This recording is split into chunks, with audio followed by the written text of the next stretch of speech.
Everyone, today we will solving 9th class exercise 1.3. Okay, तो first question में हमें बोल रहा है कि read the following in decimal form and say what kind of decimal expenses h has.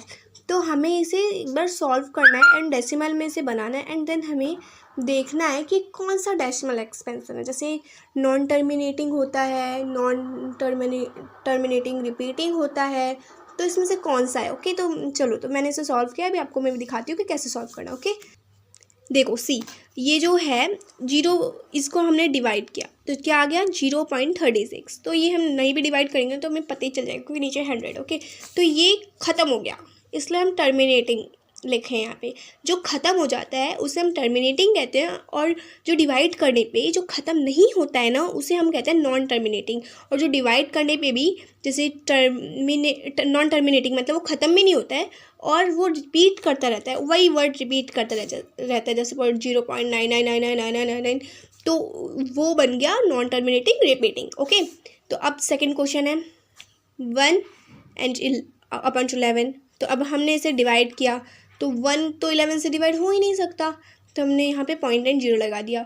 तो 100 में से 99 माइनस किया तो कितने आ गया 1 में 00 और ऐड किया तो 99, 100, 99, 1. तो बार बार 0.0999999 यही आ रहा है. तो ये क्या बन गया non terminating repeating. Okay, 0.09 non terminating repeating बन गया. Okay, and then third question में क्या बोल रहा है, ये कुछ अभी हमें इसे, ये मिक्स्ड फ्रैक्शन में, अब हमें इसे फ्रैक्शन में कन्वर्ट करना है. ठीक है, तो देखो हमने इसे मल्टीप्लाई कर दिया, इसे हमने निकाल लिया और ये सबको आता ही होगा, छोटी क्लास में सबने सीखा होगा ये चीज़. एंड देन अब हम इसे डिवाइड करेंगे. तो पहले तो हमने 4 से किया तो 32, 1 बच गया, 0 लगाया, 8 1 बार में 8 माइनस किया तो 2 बच गया, 2 बार में 16 एंड फिर 4 बच गया, 0 5 बार में ख़त्म हो गया. एंड ये इसका आंसर है 4.125. तो ये है टर्मिनेटिंग. ओके, एंड अब ये फोर्थ है, तो ये फोर्थ क्या है 3/13. ओके सॉरी, अब 13 3 से तो डिवाइड हो ही नहीं सकता, तो हमने इसमें 0 फिर से लगा दिए.